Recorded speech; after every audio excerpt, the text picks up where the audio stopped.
Então, beleza? A gente vai começar falando sobre os ciclones tropicais. Primeiro eu vou dar uma definição geral de ciclones, depois a gente começa falando dos ciclones tropicais, tá? Por definição, todo sistema de baixa pressão é um ciclone.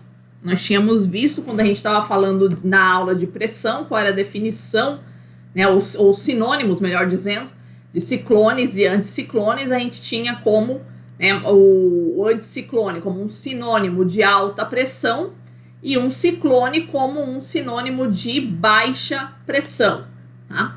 Então a gente às vezes assusta um pouco, né? A gente ouve essa palavra ciclone na mídia, tal, na meteorologia até de maneira geral, como um fenômeno extremo, como um fenômeno que realmente utiliza muita energia, como um fenômeno que produz bastante destruição. Não é nada disso, tá? Ciclone é qualquer tipo de sistema de baixa pressão na atmosfera. Algum problema ele pode causar quando ela fica baixa demais, mas essa é outra história, tá? Mas qualquer sistema de baixa pressão é chamado de ciclone, tá? Então você tem, né, toda a zona a zona equatorial, por exemplo, né, a zona de convergência intertropical é uma zona ciclonal, né, uma zona de baixa pressão, tá? Bom, e qual que é a importância? Por que existem sistemas ciclonais, né, principalmente os ciclones tropicais, os ciclones extratropicais, no sistema climático? Tá? Porque a gente tem que o sistema climático tem toda uma troca de energia através das massas de ar. Então você tem todo um jogo de transporte de massas de ar frio, de massas de ar quente, transportando energia pelo planeta. Então as massas de ar quente saem do Equador e vão em direção aos polos, né, ali dissipando essa energia, e vão sendo substituídas por massas de ar frio que vão dos polos em direção ao Equador para ocupar o lugar daquela massa de ar quente que tinha saído, e assim, incessantemente, você vai tendo essa troca de massas de ar, pegando esse excedente de energia que tem no Equador e levando em direção ao polo e, em última instância, isso escapando aí pro espaço, já que a troposfera do polo é mais fininha, tá?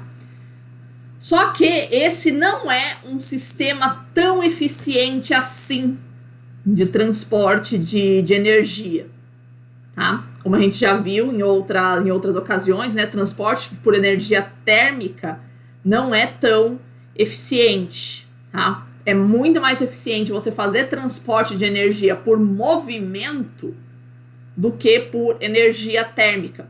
Então, essa energia que o planeta perde através das massas de ar, né, transportando energia térmica do Equador em direção ao polo, ele ainda é fraco. Ele ainda não é uma maneira inteligente, vamos dizer assim, de remover todo o excedente energético que o nosso planeta tem, né, entre o Equador e o polo, tá? Então, os ciclones, eles conseguem fazer isso de maneira muito mais rápida. Por quê? Porque eles não tá envolvida na formação de um ciclone somente energia térmica. Está envolvida também a energia cinética. Está envolvida a energia da velocidade dos ventos. Então, o transporte de energia através de ventos muito velozes faz o planeta dissipar muito mais energia do que através das massas de ar. Então, eles são um sistema fundamental para o planeta atingir o equilíbrio térmico. Tá? Por isso que eles existem. É, né? Uma maneira muito mais rápida da gente atingir o equilíbrio térmico. Tá? Uma outra coisa que a gente tem que ter em mente também é que os ciclones, tanto os tropicais quanto os extratropicais, eles apresentam uma grande variabilidade temporal. Tá? Tem anos em que eles acontecem mais e tem anos em que eles acontecem menos. Tá? Isso gente, com todo o fenômeno meteorológico. Tem ano que chove mais, tem ano que chove menos. Tem ano que é mais quente, tem ano que é mais frio. Tem ano que tem mais geada, tem ano que tem menos geada. Mas de alguma forma que eu ainda não consegui entender, por isso eu peço ajuda para os universitários, se vocês conseguirem me ajudar a compreender isso, por alguma razão que eu não consigo compreender, eu tô há 20 anos estudando geografia, por alguma razão que eu não consigo entender, as pessoas ainda acreditam que a natureza é constante. Né? Que a natureza tem que atender às expectativas dela. Né? Que todo ano tem que ter o inverno, tem que ser igual, todo ano o verão tem que ser igual, né? Todo ano a estação da chuva tem que ser igual, todo ano a estação da seca tem que ser igual. Aliás, nem tinha que ter estação seca. Para que serve? Né? Estação seca só serve para prejudicar, não é verdade? Então eu queria realmente entender como é que é a cabeça da galera que não entende que a natureza não é constante. E isso entra muito nessa questão dos ciclones. Né? A gente se espanta muito. Primeiro, quando acontece um ciclone, o que não tem nada de se espantar, porque não tem nada de fenômeno extremo, né? Eles são absolutamente fundamentais para manter o equilíbrio térmico do planeta, como a gente já falou, né? E não tem também absolutamente nada demais em você ter anos em que acontecem mais ciclones e anos em que acontecem menos ciclones. Curioso é que a gente nunca repara, né, nos anos em que acontecem menos ciclones, a gente só repara nos anos que acontecem mais, né? Mas enfim. Tudo isso para dizer o quê, né? Que sim, a atividade ciclogenética varia muito na história do planeta e não há nada de errado no planeta com isso. Tá? Errado está a nossa mentalidade de querer que a natureza, primeiro, seja constante e, pior ainda, que ela se adeque às nossas expectativas a respeito dela.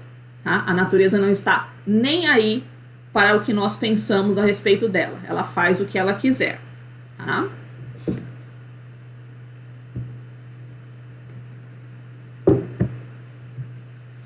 Então, primeiro vamos falar sobre os ciclones tropicais.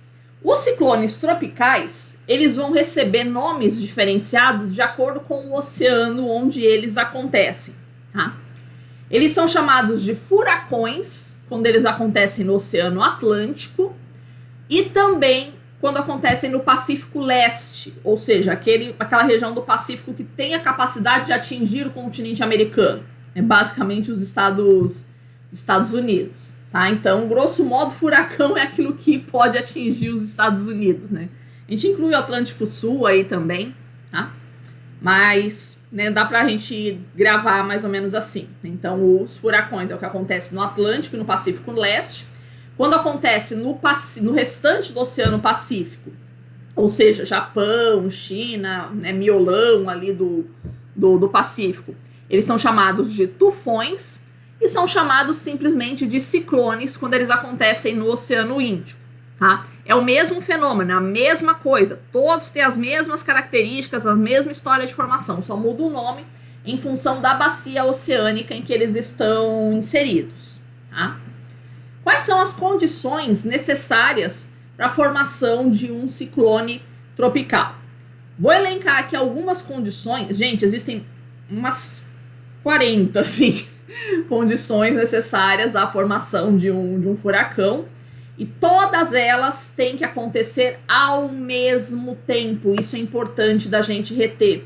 Tá? Vou explicar por que é o problema que envolve isso, a gente ter esse pensamento meio, como diz a minha mãe, né, que nem boi, né, só olhar para frente, né, da gente não conseguir entender o todo de um sistema. Então, todas essas condições que eu elenquei aqui e muitas outras, assim, que vai mais para o meteorologês, né, tem que acontecer ao mesmo tempo. Primeira coisa, um forte centro de baixa pressão, de pelo menos 980 hectopascal. Acima disso, não. Tá? Então, abaixo de 980 hectopascal. Lembra que o normal ao nível do mar é 1013, tá? Então, é isso que tem que ficar de olho na carta, né? Na carta sinótica. Centros de baixa pressão abaixo de 980 hectopascal para ciclones tropicais, tá, pessoal? Para extratropicais, a gente costuma achar pressões muito mais baixas do que isso, tá? Mas a gente está falando aqui das regiões tropicais, tá? Por quê? Porque é esse centro de baixa pressão que vai formar o olhinho do furacão. O furacão nada mais vai ser do que esse centro de baixa pressão, ou seja, um buraco na atmosfera, é uma região de onde o ar está saindo, e vai vir todo um sistema de ventos de forma circular, tentando preencher esse espaço de baixa pressão. Lembra? O vento sempre sopra da alta para a baixa pressão, ok? Então, primeira coisa, tem que existir um centro de baixa pressão para que o vento vá na direção desse centro de baixa pressão. Perfeito. Segunda condição. Temperatura da superfície do mar superior a 26,6 graus Celsius. Professora, por que 26,6? Para que essa preciosidade? Porque é a conversão de 80 Fahrenheit. A gente utiliza a unidade de medida que os norte-americanos utilizam. Então, 80 Fahrenheit dá 26,6 graus Celsius. Então, você tem que ter uma lâmina d'água no oceano de pelo menos 50 metros de espessura, profundidade, quer dizer, né, do oceano, com a temperatura superior a 80 Fahrenheit ou 26,6 graus Celsius. Tá? O que significa isso? É muita energia. É uma água muito quente isso, tá? Então, a água muito quente, né, ou seja, uma quantidade de energia muito grande, e não é só na superfície, né, é uma lâmina d'água de pelo menos 50 metros, porque é essa lâmina d'água muito quente que vai fornecer a energia necessária para que o ciclone se movimente. Primeiro que vai fornecer energia térmica, já que a função do ciclone é restabelecer o equilíbrio térmico do planeta. Então, ele precisa de uma região onde exista um excedente energético para transportar para uma região de déficit energético, ok? Então, é essa lâmina d'água quente que vai fornecer essa energia térmica que o ciclone vai transportar.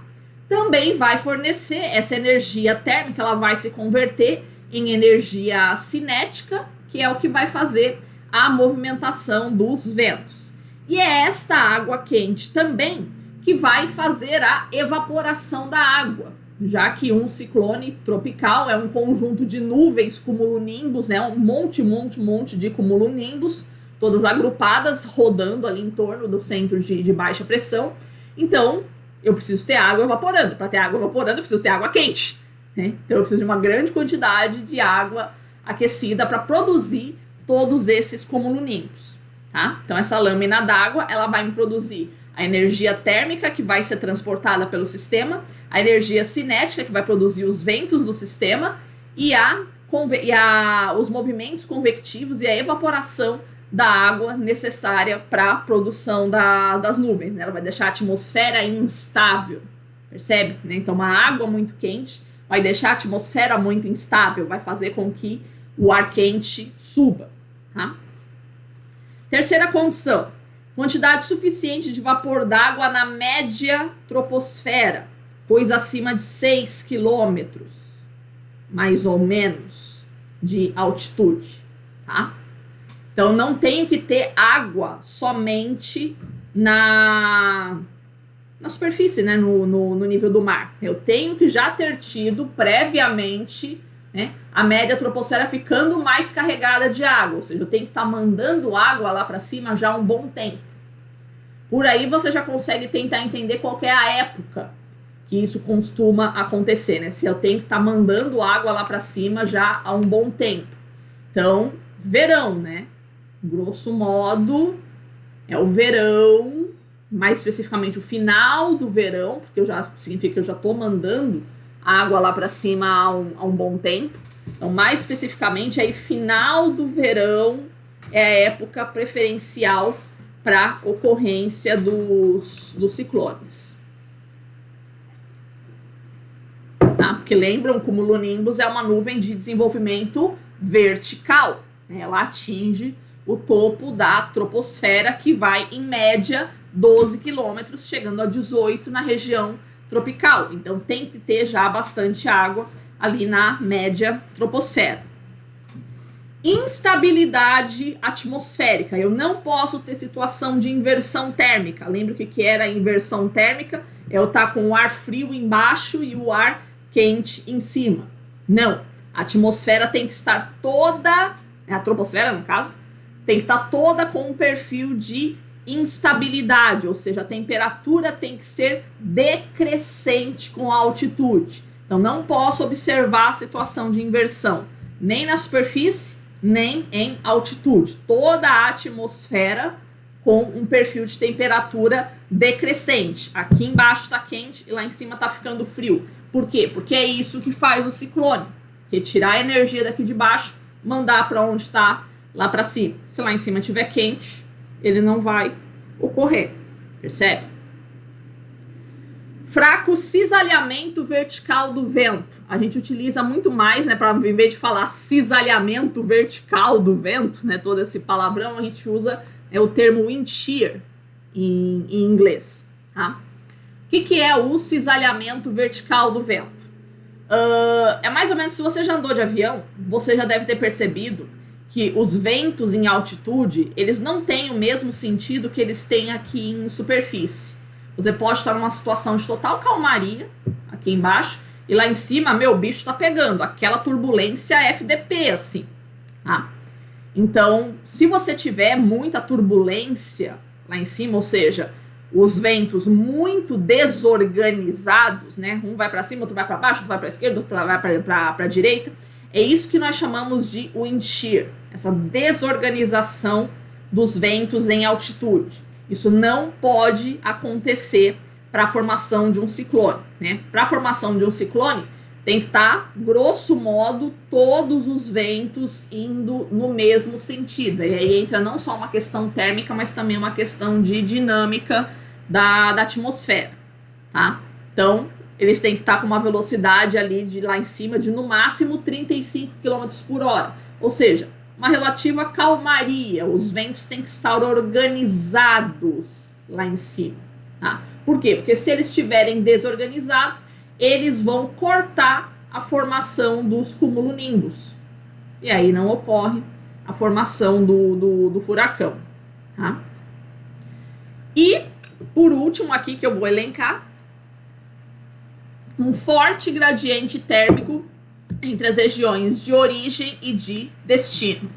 Ou seja, eu tenho que ter razoavelmente próximo, em termos geográficos, uma região muito quente e uma região muito fria. Que é isso que o ciclone vai fazer. Ele vai transportar essa energia dessa região que está muito quente em direção a essa região que está muito fria, né, numa tentativa de restabelecer esse equilíbrio térmico. Perfeito? Então, eu elenquei aqui para vocês algumas das condições que todas elas têm que acontecer ao mesmo tempo. Por que eu estou frisando tanto isso? Que todas elas têm que acontecer ao mesmo tempo.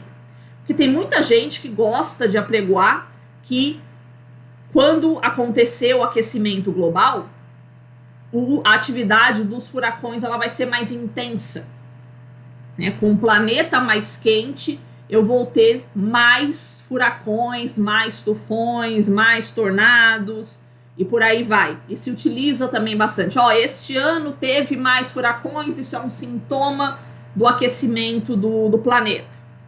Tá? Completamente equivocado este raciocínio. Tá? Por quê? Porque um planeta que se aquece, seja por atividades antropogênicas, whatever, um planeta mais quente, o que vai acontecer? Não é que o Equador vai ficar mais quente, são os polos que vão ficar menos frios. Um planeta que ganha energia, seja por questões naturais, seja por questões antropogênicas, um planeta que fique mais quente, ele vai automaticamente ter uma redistribuição melhor de energia, seja através da atmosfera, seja através dos oceanos. Tá? Então, no Equador não muda muita coisa, mas os polos eles ficam menos frios, né? Eu tenho um aquecimento de um ritmo muito maior nos polos e em alta altitude do que no Equador. Então, esse contraste térmico que acontece entre o Equador e o polo vai diminuir se o planeta aquecer. Tá? Então, se o planeta aquecendo, eu corto essa última condição aqui. Um forte gradiente térmico entre as regiões de origem e de destino. né? Se eu estou levando energia do Equador em direção ao polo e o polo não está tão frio assim, então esse transporte de energia ele não precisa se dar com tanta violência, né? Então o furacão ele acontece em menor intensidade e em menor quantidade também, tá? Então muita gente gosta de apregoar, pega só essa condição, só a segunda condição aqui, temperatura da superfície do mar. Ah, o mar tá ficando mais quente, então vai ter mais furacões. Não, não, não, 1000 vezes não. Não é só isso o que governa a atividade dos furacões. É toda uma miríade de fatores que tem todos acontecerem ao mesmo tempo, senão o sistema não se forma, tá? Então, num planeta em que eu tenha amenizada a amplitude térmica entre o Equador e o Polo, não faz sentido a existência de furacões. Ou pelo menos não com a mesma intensidade. Percebe? Já que a função deles é reduzir facilitar, quer dizer, o transporte de energia entre o Equador e o Polo. Tá? Então é um raciocínio completamente equivocado esse de que diante do aquecimento global vai ter mais furacões. Não, vai ter menos. Tá? E se você por acaso estiver vendo acontecendo mais furacões no planeta, isso definitivamente não é sintoma de aquecimento global, muito pelo contrário, né? Um aumento de furacões seria um sintoma de resfriamento do planeta, né? Porque eu estaria aumentando a amplitude térmica entre Equador e Polo, num planeta ficando mais frio, né? Portanto, os furacões têm que trabalhar mais para poder tentar restabelecer esse equilíbrio, percebe? Então, a gente tem que ter muito cuidado com esses discursinhos fáceis da mídia, né? Da mídia e de professores, de escola e por aí vai. Tá?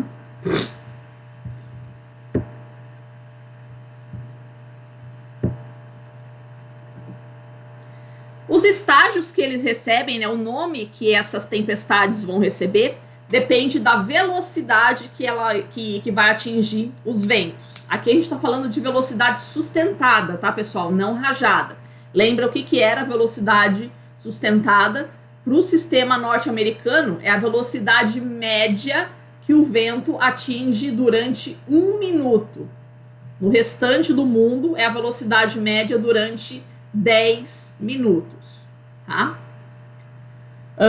E a gente vai nomear eles de acordo com essa escala que nós chamamos de escala Saffir-Simpson, tá? O primeiro estágio é onda tropical, tá? Nessa época do ano que a gente está aqui, agora já nem tanto, mas setembro, outubro, né? Qualquer carta sinótica que você pegar da América do Sul sempre vai ter 2, 3 ondas tropicais ali na região equatorial, né? Via de regra, elas saem ali da África e vão caminhando em direção à América do Sul, tá? Então, qualquer baixadinha mais forte, vamos dizer assim, da pressão, a gente chama de onda tropical, tá? Ele entra na categoria de... ele vai ser chamado de depressão tropical quando ele tiver até 63 quilômetros por hora de velocidade. Aqui a gente tem a velocidade em nós, a velocidade em milhas por hora e a velocidade em quilômetros por hora, que é o que a gente utiliza aqui no Brasil, tá?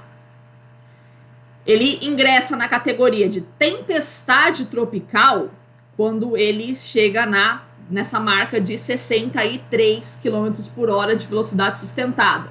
Não sei se vocês se recordam daquele ciclone que eles chamaram de ciclone subtropical que teve em dezembro de 2016 aqui em Florianópolis.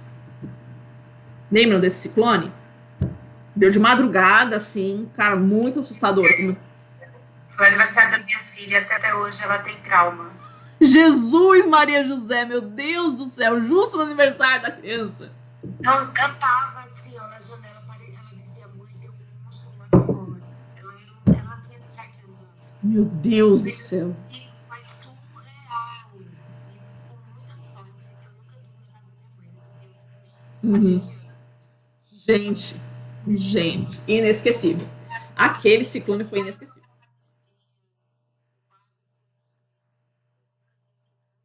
Sim, foi horrível, horrível. Eu fiquei 48 horas sem luz, morava no José Mendes, mas eu sei que teve bairros aqui em Floripa que ficaram 5 dias sem, sem luz. Um negócio muito, muito, muito horroroso, assim. Eu acordei 2 horas da manhã com o barulho do vento, né? E vum, vum, vum direto. E aí eu morava de frente para o aeroporto, assim. Na minha casa dava para ver o aeroporto. E eu via a cidade toda, toda, toda apagada. Mas dava para ver que no aeroporto ainda tinha luz. Eu pensei que era por gerador dele, né? Na minha casa já não tinha mais. Aí tá bom. Aí quando deu umas 7, 8 horas que acalmou, eu levantei. Né, eu falei, vou pro aeroporto carregar meu celular, né? O problema é que todo mundo teve a mesma ideia. Então, tipo, não tinha como, assim. Ai, fui pro shopping também. Todo mundo teve a mesma ideia. Só liguei pra casa lá do aeroporto. Falei com meu pai. Falei, deu um ciclone aqui e tá tudo destruído e tá todo mundo incomunicável. A cidade inteira tá incomunicável. Então, não aguardem notícias minhas por tanto tempo. Tô viva, tô bem aqui e tal, mas vou ficar sem luz por um tempo. E meu freezer. Oi, só faltou a vaquinha voando, exatamente. Bom, enfim, esse ciclone ele atingiu uma velocidade sustentada de 60 quilômetros por hora. Né? Então ele estava ali no limite, né? Já foi claramente uma depressão tropical, mas já no limite para ser classificado como uma tempestade tropical. Tá? Ele entra como ciclone tropical ou furacão, né? Melhor dizendo, que a gente conhece mais aqui no Atlântico. Ele se torna furacão quando ele atinge a velocidade de 119 quilômetros por hora. Né? Ou seja, quase o dobro. Né? Quase o dobro do que foi esse ciclone de 2016. Então, tipo, pra gente ter uma noção, né, do que é um furacão, cara. Tipo, esse que aconteceu pra gente aqui não é absolutamente nada, né, perto do que os norte-americanos estão acostumados.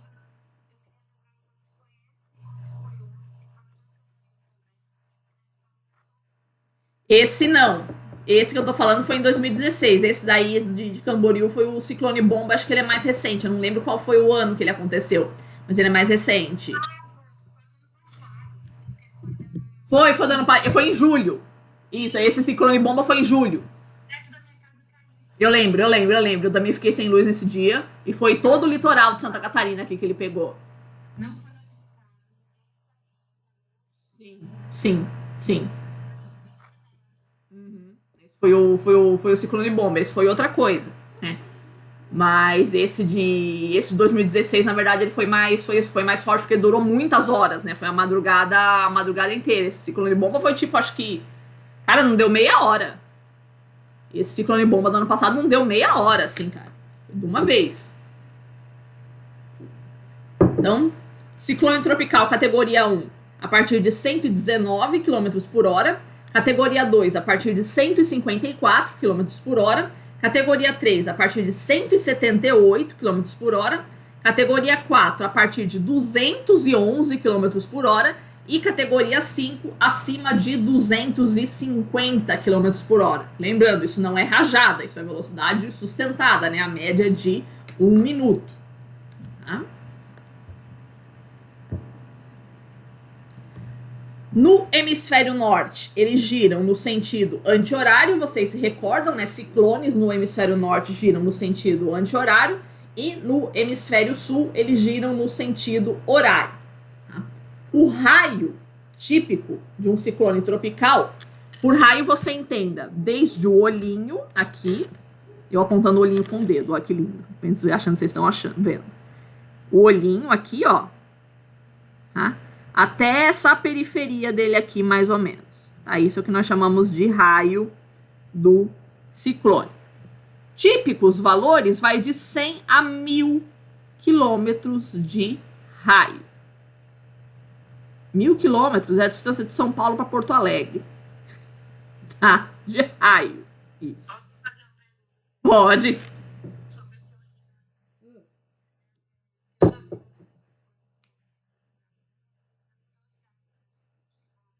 Aham.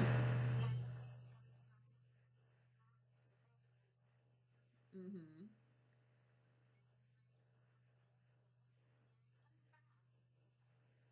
Sim. Uhum. Uhum.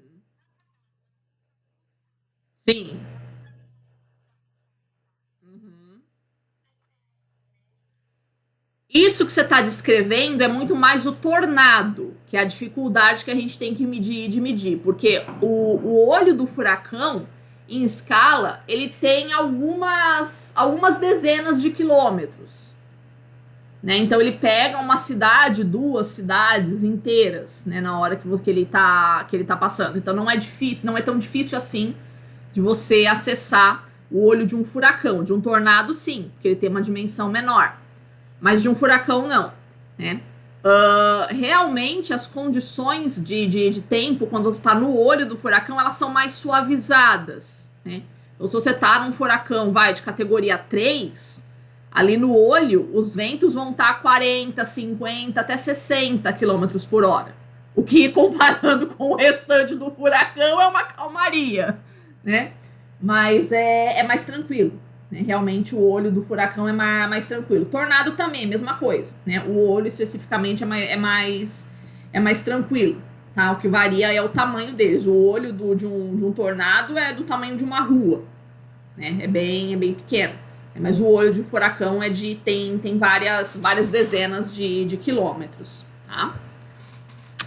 Aqui, essa imagem desse furacão aqui, o furacão Bill, de agosto de 2009, comparando aqui com o tamanho, aqui vocês conseguem observar, ó, a gente tem a Flórida, Cuba, aqui, isso aqui é a ilha de Cuba, aqui embaixo a península de Yucatán, e aqui a ilha espanhola, que fica o Haiti e a República Dominicana, e aqui a Jamaica. Tá? Então, olha o tamanho, vamos pegar a pobre da Jamaica aqui, e o tamanho do furacão. Gente, não tem pra onde correr, cara. O jamaicano simplesmente não tem pra onde correr, assim, cara. É muito assustador. Isso aqui não tem nada de ser um furacão muito fora do padrão. Isso aqui tá perfeitamente habitual. Tá? Então, os bichão são grandinhos. Tá? Então, eles têm em média, o tamanho médio de raio de um furacão, ele vai de 400 quilômetros, né, do olhinho até a sua periferia, tá? Por que é importante a gente dizer isso, tá? Porque a gente sempre diz que o furacão, ele morre quando ele chega na praia, né, quando ele bate na terra, né, no continente mesmo. E aí a gente fala, nossa, mas ele passou ali pela Jamaica, passou por Cuba e não aconteceu nada. E ele continua avançando em direção aos Estados Unidos. Gente, olha o tamanho que é Cuba, olha o tamanho que é a Jamaica, olha o tamanho que é o Haiti e olha o tamanho que é o furacão. Ele passa por cima de Cuba assim e nem vê. Nem vê, cara. Cuba não é nada. Essas ilhazinhas aqui todas do Caribe não significa absolutamente nada para um furacão, né? Não são suficientes para fazer ele parar. Né? Só quando ele atingir continentão mesmo, que tem aqui, né? A América do Norte mesmo, né? O território dos Estados Unidos, do Canadá, aí sim. Né? Que aí é muito continente para ele conseguir atravessar. Mas as ilhazinhas aqui do Caribe, vixe! A Flórida, vixe! Passa reto, filho. Nem vê. Tá? Aliás, né, o nome vem daí, né? O nome de furacão em inglês se diz hurricane, né? Que é uma palavra que vem dos maias, né? Que era o deus Huracan dos maias, que era o deus dos ventos. Então eles diziam quando batia furacão, né? Os maias não sabiam o que era, mas enfim, quando batia esses ventões assim, os maias diziam que era a fúria do deus Huracan. Né? E aí a gente pega essa palavra no inglês.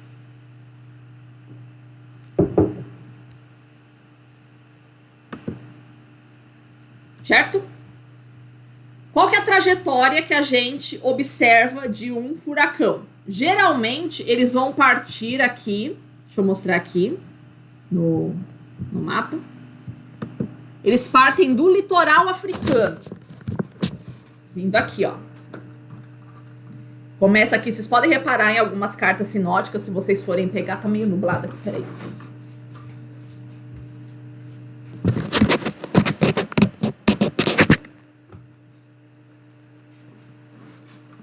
costumam partir aqui do litoral africano, começa aqui o estágiozinho de onda tropical, vocês podem observar eventualmente alguma onda tropical nas cartas da América do Sul.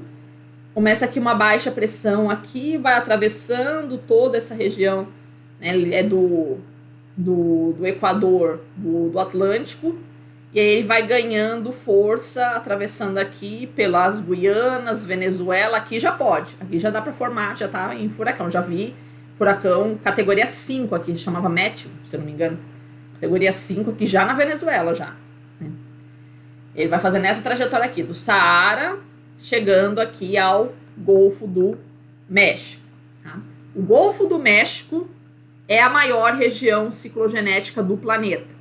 É a região mais atingida por furacões no planeta Terra. Como diz um climatologista que eu gosto também, o Patrick Michaels, ele fala, o Golfo do México é a maior zona ciclogenética entre o Sol e Júpiter. Ou seja, para alguém que produz mais furacões do que isso daqui no sistema solar, só Júpiter. Tá? Então, esse aqui é o campeão. Por quê? Porque aqui é que você tem essas maiores condições que a gente tinha visto naquela listinha ali de condições de furacão. O Golfo do México é um mar raso, né? E é um mar fechado. Percebe? Então, isso aqui, para aquecer, ó, é 1, 2. Então, é uma água muito quente, isso daqui. Tá?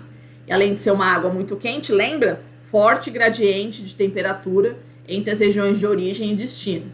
Então, o sul dos Estados Unidos é muito quente, mas o norte dos Estados Unidos, interior do Canadá, é muito frio. Muito frio. Então, esta vai ser a trajetória preferencial dos furacões, saindo aqui do Golfo do México, atravessando o meio oeste norte-americano em direção ao norte dos Estados Unidos e Canadá. Tá? Essa aqui, Flórida, Texas, Louisiana, esses é que vão ser os estados mais atingidos por furacões. Tá? Há muita especulação a respeito do papel do deserto do Saara na formação dos furacões. Tá? Lembra, para a formação de nuvens, para evaporação da água, eu preciso de núcleos de condensação. Tá? E uma dos elementos naturais que atuam como núcleo de condensação é a areia. E aqui tem bastante. Né? Então, há quem diga que dá pra gente fazer essa relação, né, que anos mais secos no Saara, né, seriam anos de maior produção de furacões, porque ele manda mais areia pro oceano, né, então vai ajudar a formar mais nuvens. Tá? Isso ainda não está provado, mas existe essa especulação. Tá? Então nada no planeta acontece isoladamente, né? Você não pode só observar, tô vendo, tá aumentando a temperatura aqui no Golfo do México, então isso significa que a gente vai ter mais furacões.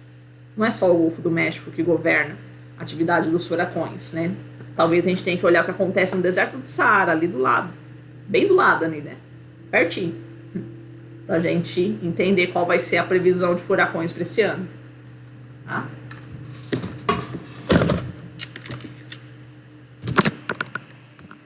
Aqui tem um videozinho, se depois vocês quiserem assistir, mostrando a trajetória, né? Fazendo essa trajetória aí das areias do Saara vindo em direção ao continente americano. A gente pode ligar as areias do Saara aos lençóis maranhenses, por exemplo, né? Muito da areia que tem nos lençóis maranhenses é transportada do deserto do Saara por vento. E tem alguma coisa que o cara fala no vídeo também, até a própria fertilidade do solo da floresta amazônica, tá? Porque as areias do Saara, elas são muito ricas em fósforo e o solo da Amazônia é muito pobre em fósforo, tá? Então, o transporte de areia do Saara pelo oceano, se depositando aqui sobre a América do Sul, ajudaria na formação da floresta. Então, de novo, né, o quanto que tudo isso é muito integrado, né, o quanto que nenhuma região do planeta ela pode ser compreendida isoladamente. Tá? Cada região do planeta tem o que nós chamamos de temporada de furacões, né? É a época em que eles mais costumam ocorrer, né? Não apenas a época que eles costumam ocorrer, mas por que isso? Que você tem que instituir a temporada de furacão. Aqui em Florianópolis é a mesma coisa que você pensar na temporada de turismo, né? O que significa temporada de turismo? A época que vai ter mais guarda-vidas na praia, época que você vai ter que ter operações de trânsito e tal. Então, mesma coisa, né? Se é um evento que a gente sabe que vai acontecer, né, os furacões, você tem que ter toda uma preparação da defesa civil, da polícia, dos meteorologistas, né, das pessoas, toda a comunidade se preparando para o período dos furacões, tá? Então, a temporada, o que a gente chama de temporada de furacão nos Estados Unidos, vai do final do verão ao início do outono. Isso para o planeta inteiro, de maneira geral, você poderia tomar como regra, né? É o final do verão ao início do outono. Em termos de datas específicas, nos Estados Unidos, eles determinam que é de 1º de junho a 30 de novembro. Não significa, obviamente, que não possa acontecer um furacão antes de 1º de junho, nem que não possa acontecer antes de 30 de novembro. É basicamente o período em que todos os sistemas de defesa do país têm que estar preparados para ocorrência de furacões, que é mais provável nessa época, tá? Então existe toda uma verdadeira indústria aí de furacões em torno desse fenômeno, né? De produtos destinados a essa época de furacões. Por quê? O que você tem que fazer? O vidro das casas estoura tudo, né? Quando passa o vento. Então você tem que prender madeira, né? Tem que deixar toda que eles chamam plywood, é o nome dessa madeira. Você tem que martelar todas as suas janelas com madeira, para você não correr o risco de vir estilhaços de vidro na sua casa e tal, e para você manter a casa minimamente segura na hora que os vidros estourarem, né, para não ter gente entrando na casa, enfim, né. Então, cara, tem um monte, as lojas fazendo promoção de plywood, né, água, de barril de água, pilha, vende-se muito, né, comida enlatada, muito, muito, muito. Então, tipo, você chega lá em maio, faz aquelas mega promoções, assim, tipo as Black Fridays da vida, assim, aquelas lojas com os caras gritando ali na frente da loja: faltam 15 dias para o início da temporada de furacões, você está preparado? Venham aproveitar as nossas promoções, temos madeira, temos água, temos pilha, né? Venham todos. É bem esse climão mesmo de Black Friday antes do começo aí da estação dos furacões, né? Então é realmente toda uma indústria que vive disso, tá? Cultura inútil. A gente falou, né, que a temporada vai de 1º de junho a 30 de novembro. Qual é, estatisticamente, o dia em que mais furacões fizeram landfall nos Estados Unidos? Ou seja, a hora que eles atingem o continente. O landfall é o momento que eles atingem o continente. Estatisticamente, qual é o dia mais provável, qual é o dia que mais teve furacões fazendo landfall nos Estados Unidos? Em termos de média, assim, ao longo de todos esses anos. Vamos ver se alguém consegue adivinhar. A temporada vai de 1º de junho a 30 de novembro. Dou-lhe uma.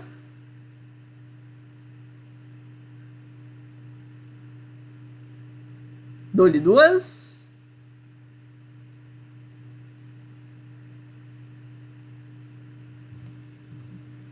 (30 de agosto? Não.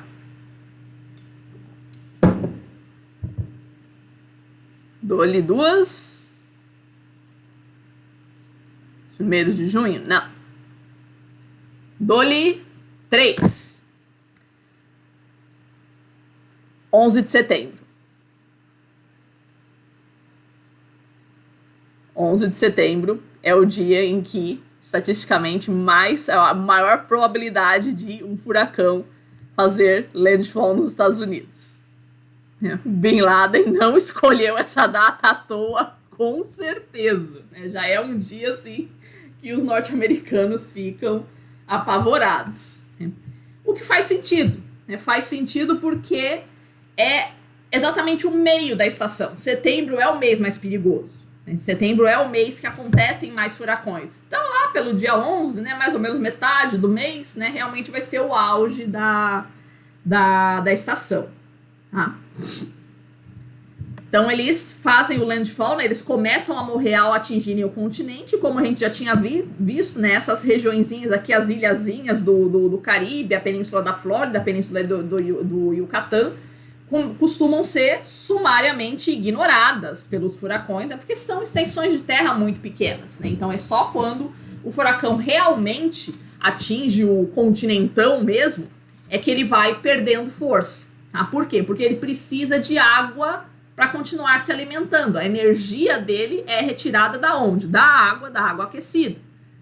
As nuvens vêm da água. Então, na hora em que ele atinge o continente, ele perde a sua fonte de alimentação, que é a água. Então, é só aí que ele começa a perder força.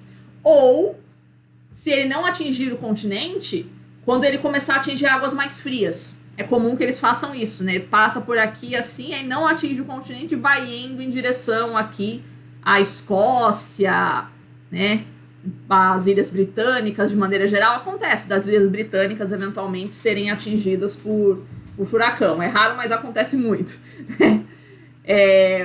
Mas aí quando ele vai atingindo essas águas mais frias, ele vai perdendo força também. Também é uma outra condição dele morrer. Tá? E quais são as consequências de um furacão? Fortes ventos, fortes chuvas, porque é disso que eles são feitos, mas talvez a coisa mais destrutiva de um furacão, e é o que a gente tem registrado nos últimos anos, são as marés que ele produz. As marés muito altas. Lá na Louisiana, quando deu o Katrina, Nova Orleans, a maré subiu 12 metros. De uma vez, assim. Tá? Por que a maré fica muito alta quando a gente tem um furacão? Que é o seguinte, a maré não depende somente dos fatores astronômicos. Tá? A maré também depende de fatores meteorológicos. Se eu estou sob um centro de alta pressão, ou seja, a atmosfera pressionando muito a superfície, ainda que o fator astronômico me diga que a maré tem que subir, a atmosfera faz um contrapeso. Então ela não deixa a maré subir muito. Isso se eu estou num sistema de alta pressão. Por isso, quando a gente faz previsão de maré, ela nunca é exata. Ela fala, a maré amanhã a maré semana que vem vai dar 1,5 metro.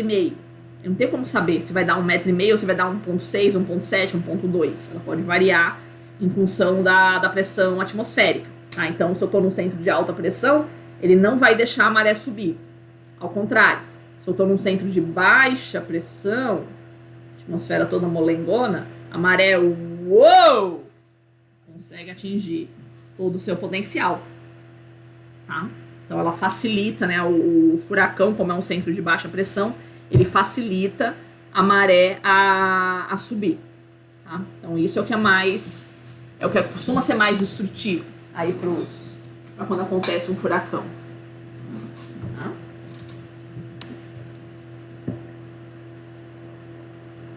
A estrutura do furacão aqui. Ele tem um olho, que é uma área sem nuvens, tá?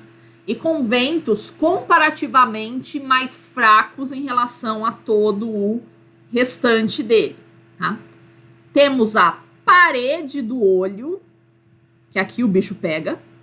Aqui eu tenho chuva e ventos muito fortes. Tá? O núcleo, que é essa parte aqui, bem branca mesmo, bem adensadas as nuvens aqui também. Tem ventos e chuva muito fortes, tá? E a coroa são essas nuvens mais esparsas aqui, que também é vento forte, chuva forte, mas é o peronomútil, assim, a hora que ele está se aproximando, tá?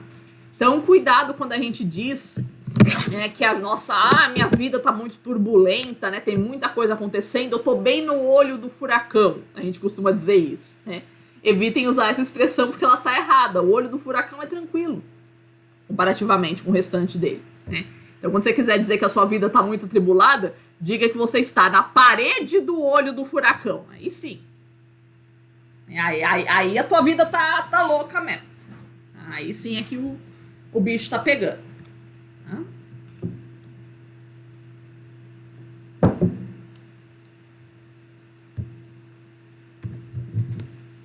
Qual que é a sequência de eventos que a gente observa, né?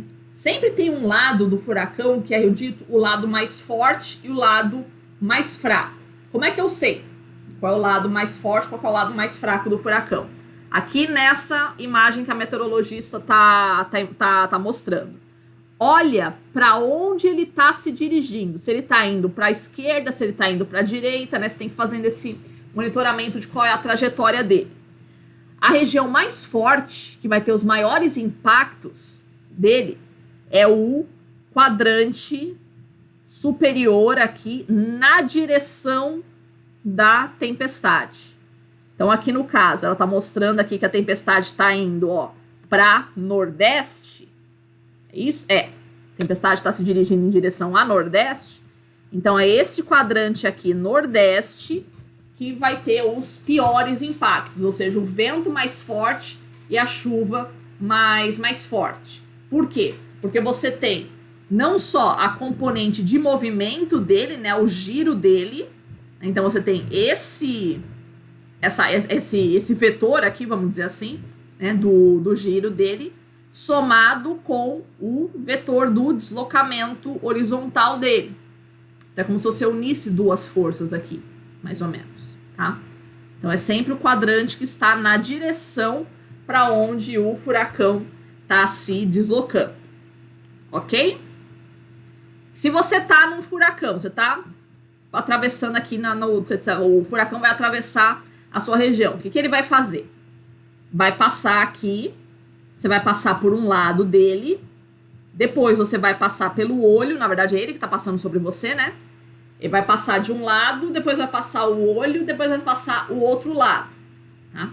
Percebam aqui, ó, no caso, um furacão no hemisfério norte, que ele gira no sentido anti-horário, se você estiver nesta posição aqui, o vento vai estar soprando de norte, ok?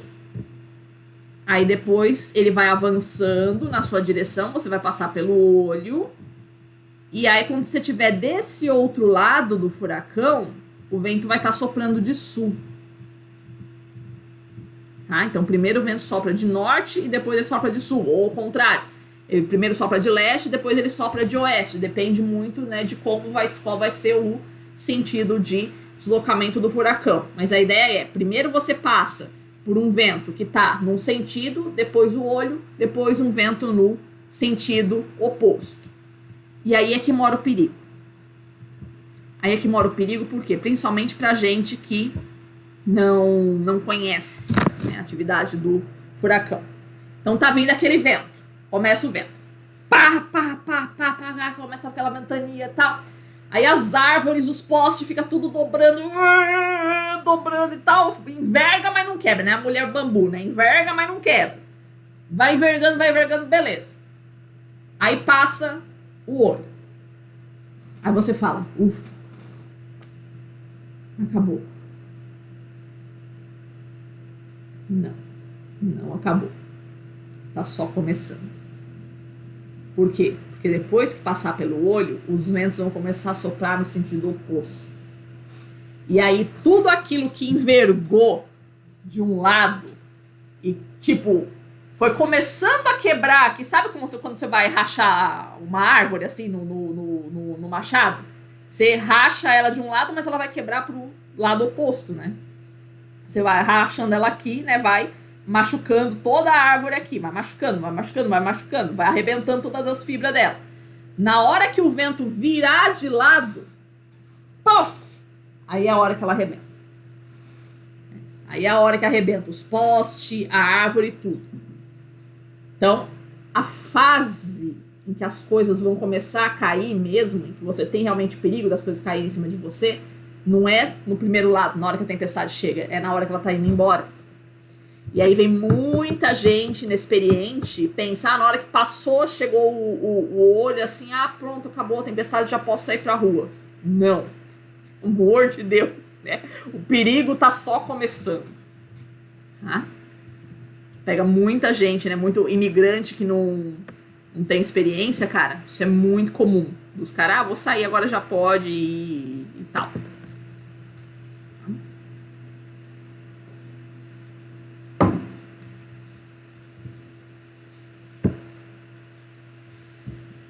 O trabalho que o meteorologista tem que ter para fazer o monitoramento de por onde vai passar o furacão. O que ele tem que observar? Ele tem que observar eventuais corredores de baixa pressão que você tenha no território do país que você está monitorando. Tá? No caso aqui a gente está falando dos Estados Unidos. Tá? Aqui a gente tem aqui o furacão Matthew, aqui quando ele passou na Venezuela, ele já era categoria 5, eu lembro desse furacão. Mas felizmente ele pegou só de rabicho aqui a Flórida. Por quê? Porque todo o país, observem, estava tomado de centros de alta pressão. E aí é como se fosse um exército, né? O centro de alta pressão não deixa os centros de baixa pressão, ou que é o furacão, caminhar. Então só por onde eu tiver corredores de baixa pressão é por onde o furacão vai caminhar. Então onde tiver centro de alta pressão ele não passa. Então como é que eu fico sabendo? Ele vai passar pela Flórida, ele vai passar pelo Tennessee, ele vai passar pela Louisiana. É onde você tiver centros de baixa pressão por ali. Onde você tiver centros de alta pressão, é claro que não é imunizador, mas dificulta bastante a trajetória dele. Tá? Em termos de defesa civil, 48 horas antes da chegada de um furacão, é emitido o chamado Hurricane Watch, que é a ideia de que você tem que estar com a sua casa toda preparada, né, todo fechado lá com o plywood, você não pode estar exercendo atividades fora de casa. Eu acho que eu contei pra vocês essa história do meu amigo imigrante lá, que estava tomando cerveja com a galera no quintal e passou a polícia e falou, todo mundo embora pra casa porque a gente tá com Hurricane Watch aqui, né? Não pode, né? Não pode ficar na rua 48 horas antes, já não pode mais ficar ninguém, não pode ficar nada, né? Objetos, né, que possam voar também não podem ficar no meio da rua, né? Hurricane Warning, ele é emitido 36 horas antes da passagem do furacão, tá? Que aí, quando você já tem mais certeza de que o furacão vai efetivamente passar pela sua região, né? Então toda a defesa civil está de plantão e tal. E quando se emite Hurricane Warning, a evacuação da área é obrigatória. Ou seja, a polícia bate na tua porta e fala, você tem que sair de casa. E é aí que entra uma crítica que eu adoro fazer, né, que muita gentinha gosta de, né, colocar que o norte-americano é muito consumista, né? Pra que ele tem que ter um carrão enorme? Pra que ele tem que ter 1 milhão de coisa dentro de casa? Pra que ele tem que fazer estoque de um monte de coisa dentro de casa? É pra isso. É pra isso, porque do nada pode aparecer um policial batendo na porta dele e fala, você é obrigado a sair da sua casa.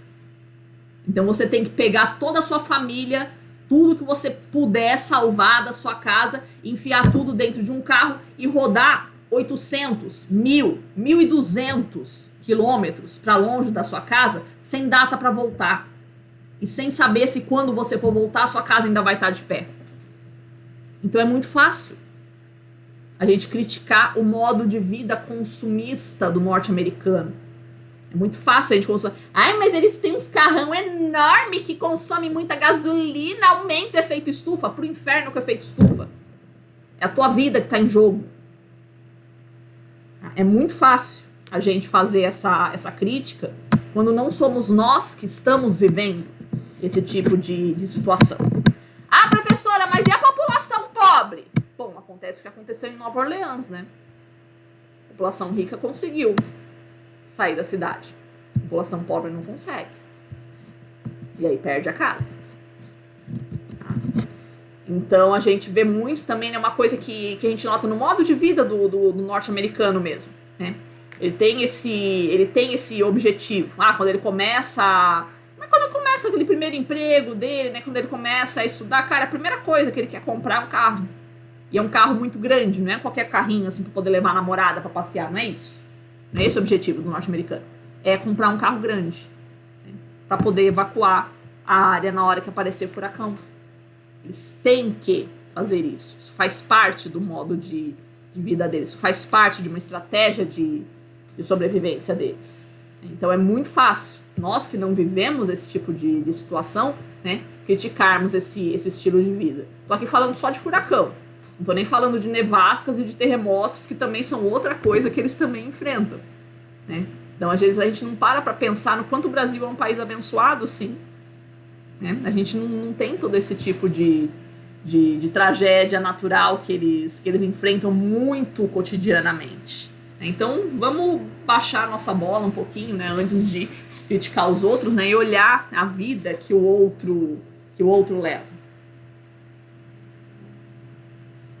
Coloquei aqui também para vocês um modelo de alerta de previsão do tempo. Então, fica aqui, é que nem o plantão da Globo, assim, né? Aparece do nada na televisão, assim, falando, quais são os condados que vão ser atingidos nas próximas 48 horas, nas próximas 36, nas próximas 24, nas próximas 12 horas, né? E o que a população de cada condado é obrigada a fazer, se você tem que se retirar mesmo, se você tem que ir para aquele galpão ali embaixo da sua casa e por aí vai. E coloquei também aqui para vocês um link da previsão do tempo, né, de um meteorologista fazendo previsão do tempo ali sobre um furacão, para vocês verem a precisão que é a previsão do tempo. E outra coisa também, nos Estados Unidos, quem faz previsão do tempo no jornal é só meteorologista, assim, top. Não é a menininha bonitinha que aparece no jornal, como é aqui no Brasil, né? Previsão do tempo aqui no Brasil é feito por uma menininha bonitinha, uma jornalista. Estados Unidos não. É meteorologista, realmente, gente séria, né, que sabe do que tá falando. Tá? Então eles valorizam muito, muito, muito a previsão do tempo ali, porque realmente a vida deles, a integridade física deles, toda o que eles construíram materialmente na vida, tudo isso tá em jogo. Tá? E se o meteorologista falou, vai vir o furacão aí, vai ter que evacuar a área, o meteorologista tem poder de polícia nos Estados Unidos, ele manda, realmente, né? Então ele alerta a polícia, o meteorologista alerta a polícia, alerta a defesa civil, e aí toda a defesa civil, a polícia vai fazer essas ações de evacuação da área. Tá? Então é uma profissão que é levada muito a sério nos Estados Unidos. Aqui não, né? Aqui né, você só diz se vai chover, se não vai chover, você nunca acerta mesmo, né? E quem faz efetivamente a previsão do tempo é a menininha bonitinha no Jornal Nacional, né? Não é assim que funciona lá. Outra questão importante também é a margem de erro que a gente dá para a trajetória de um furacão. Aqui a gente tem um modelo, né, de onde está o furacão às 11 da noite da sexta-feira, que é esse X aqui. Então, 11 p.m. Friday, aqui 11 da noite, sexta-feira, né? E aí, o que os modelos preveem, qual vai ser a trajetória dele, né? Onde é que ele vai estar? Aqui, às 8 da noite do sábado, às 8 da manhã do domingo, às 8 da noite do domingo e às 8 da noite da segunda-feira. Então, a trajetória prevista. E o cone, isso eles chamam de cone, né? Esse cone de trajetória aqui, que é como se fosse é uma margem de erro mesmo, né, de por onde o furacão vai passar, tá? Para sorte, esse daqui, né, o Sandy, no caso, né, ele estava só no oceano, se bem que as áreas aqui, todo do litoral, estava tudo sob alerta aqui de tempestade tropical. Mas olha o tamanho da margem de erro. Gente, tudo isso daqui fica sob Hurricane Warning. Se você transportar esse tamanho aqui, pega estados inteiros. Você consegue imaginar isso? Ter que evacuar um estado inteiro. Ter que polícia sair batendo de porta em porta e falar, sai da sua casa. Um estado inteiro. Não sei imaginar o caos urbano. Que é isso, se não for um negócio muito organizado. Né? E aqui, né, me desculpem os que forem, né, não partilham desta opinião e por aí vai, né, que também é muito fácil a gente criticar a vida do outro quando a gente não conhece. Né? Diante desse caos que o país pode virar, né, diante de um furacão muito forte assim, desculpa, cara, mas você tem que ter arma. Norte-americano tem que ter arma. Tá? Sim, você pode enfrentar situações de caos urbano muito grandes, sim. De novo, é muito fácil a gente falar da vida do outro quando a gente não conhece. Tá? Olha o tamanho da área, né, da margem de erro em que você tem que ficar alerta, preparado, né, contra qualquer coisa que possa acontecer pelo meio do caminho. Né? Você bota a tua casa inteira, a tua família, tudo, pega num carro, roda 1000 quilômetros aí sem data para voltar, sem proteção nenhuma. Desculpa, eu não vou fazer isso.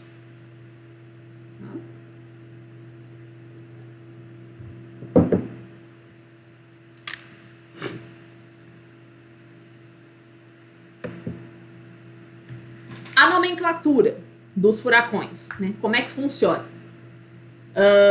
Antigamente, assim, até meados do século XX, não existia, tecnicamente, um sistema de nomenclatura. A gente começa a nomear os furacões basicamente a partir da década de 50.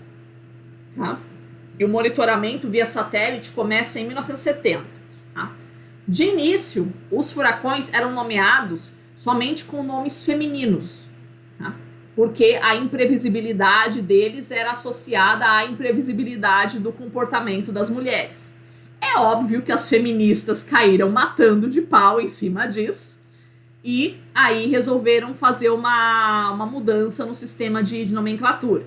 Então vai alternando nomes masculinos e femininos, tá? Seguindo o alfabeto. Tá? Então, primeiro é um nome com a letra A, depois um nome com a letra B, depois um nome com a letra C, e assim sucessivamente, sempre alternando masculino, feminino, masculino, feminino, masculino e feminino. Tá? Algumas letras não entram, porque tipo X, né? Z, tem muito pouco nome, com X e com Z, então essas você pula, né? Não tem. Tá?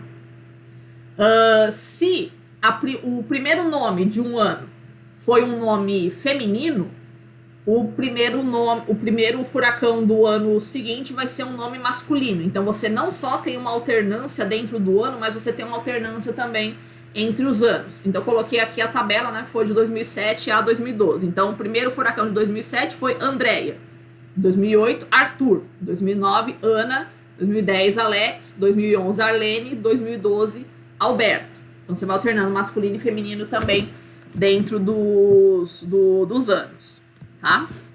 Essas listas, elas já são pré-determinadas a cada 5 anos. Então vamos supor, nós estamos em 2021, né? Já está decidida qual vai ser a ordem dos furacões para 2022, 2023, 2024, 2025 e 2026. Tá? Já está pronta essa listagem. Tá? Professora, e se não usar toda a lista? E se for só até o N? Aí perde. Né? O resto da lista se perde. O primeiro furacão de um ano sempre é com a letra A. Tá? Então a gente deixa pronta a lista, mas se não usar tudo, não tem problema. Né? Aqueles nomes são perdidos. E se não for suficiente, isso acontece também, né? Se não for suficiente o alfabeto, acabou o alfabeto e ainda está acontecendo o furacão, né? Aí a gente vai usar as letras do alfabeto grego. Então vai ter o furacão alfa, furacão beta, furacão gama, furacão delta e assim sucessivamente. Tá? Ah, professora, mas vai chegar uma hora que não vai ter mais nome. É, verdade. Então, por isso, os nomes podem ser repetidos. Né? Nunca dentro desse período de 5 anos. Tá? Então, a cada um desses ciclos de 5 anos, você nunca vai ter 2 furacões Andréia. Vai ter só um. Tá? Depois de 5 anos, você pode repetir esses nomes. Tá? A não ser que o furacão seja muito destrutivo. Tá? Que ele realmente deixa lá na memória da galera, né? Fique realmente foi muito assustador. Né? Aí ele sai da lista. Ele nunca mais vai ser usado. Tá? Então a gente tem como exemplo o Katrina, né, que não foi mais usado. Camille, que foi um furacão de 69 também, que foi muito destrutivo. Isso também não é mais usado. Tá? Não que isso represente um problema, mas 2 questões. Primeiro, que fica mais fácil na pesquisa, né? Então, tipo, até hoje se faz pesquisa sobre o Katrina. Então, quando você fala o Katrina, tá, mas qual Katrina? Né? O Katrina de 2005? Katrina de 2020? Não, foi aquele, né, de 2005 ali, super destrutivo. Tá? E segundo, para não assustar a população. Né? Porque fica muito na memória da galera, né? O nome de um furacão, a gente fica muito assustado. Aí falar de novo, vai vir o Katrina de novo. Ai, meu Deus do céu. A galera fica no desespero, né? Então, para evitar, né? Como diz o Jaiminho, pra gente evitar a fadiga, né? Então a gente não repete mais esse nome, tá?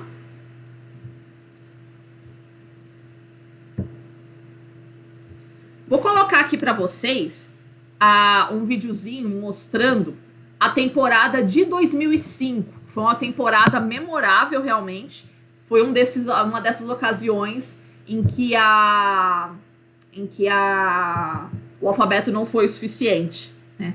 Eu tenho um amigo, ele tá morando lá, e ele... Olha que interessante a história dele. Ele foi para lá como imigrante legal, para ser construtor, e aí ele viveu essa temporada de 2005 de furacões, e aí ficou encantado, né, com essa vida dos furacões. Ele morava na cidade de Boca Raton, que é perto de Orlando. Né? E aí ele passou por todos aqueles furacões horríveis, né, que foi o Katrina, o Rita, o Vilma, né, todos esses furacões aqui de 2005. Voltou para o Brasil para fazer geografia, de tão encantado que ele ficou com essa experiência de ter passado por esses furacões. E hoje ele está lá nos Estados Unidos sendo um estudioso de furacões.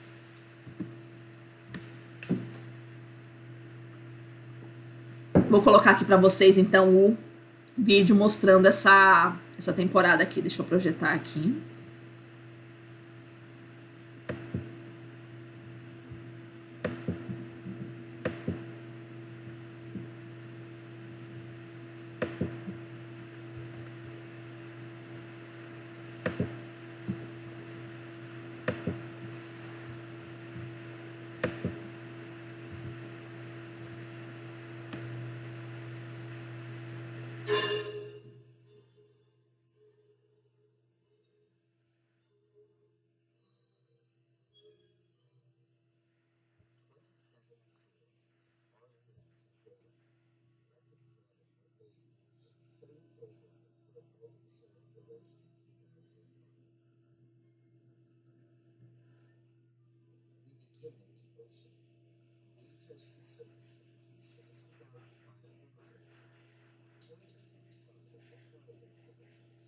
Vejam como a água ficou quente realmente, né, nesse ano.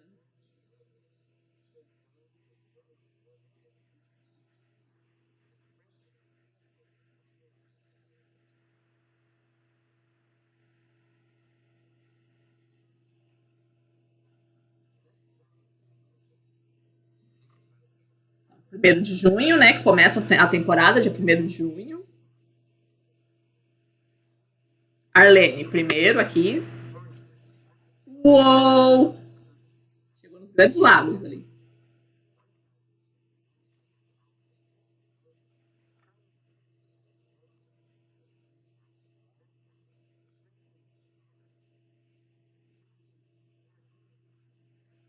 Junho tá sossegado, né? Só até agora assim, o Brett.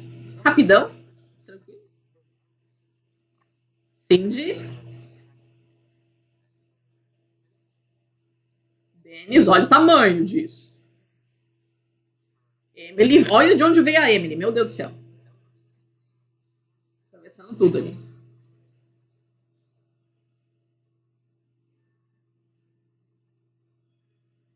O Franklin é um bêbado, né? Não sabe pra onde ele vai.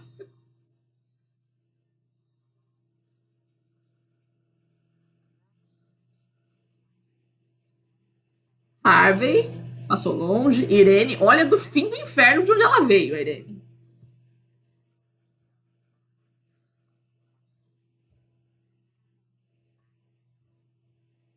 Uou, passou.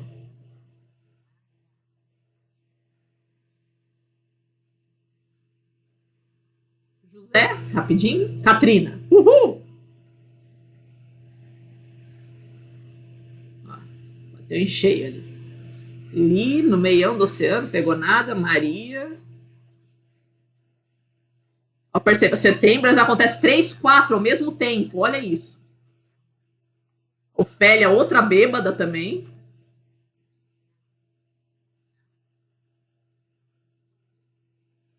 Dois, três, Rita. Ao mesmo tempo.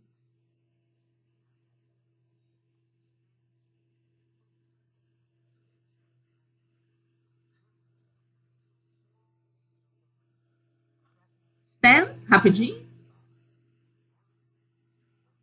Tammy, rapidinho também. Vince, quase lá na Inglaterra. Vilma, esse foi bem difícil. Atravessou a Flórida inteira, ó. Uá! Cortou a Flórida. Aí o Alfa, já acabou o alfabeto. Beta.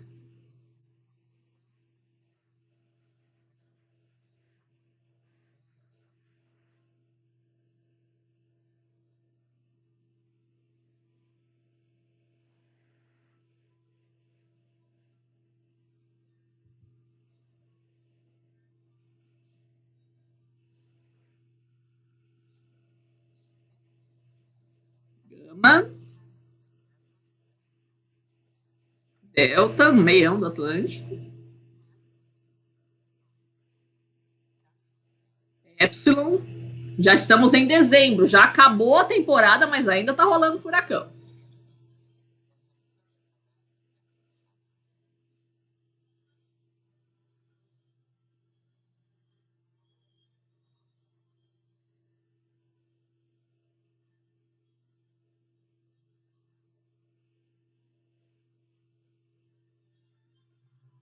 Natal, 25 de dezembro, e ainda tem água quente ali. E o último do ano seguinte já. 3, 4 de janeiro. Zeta. Esse ano foi trash. Esse foi realmente pra matar o peão. Tá?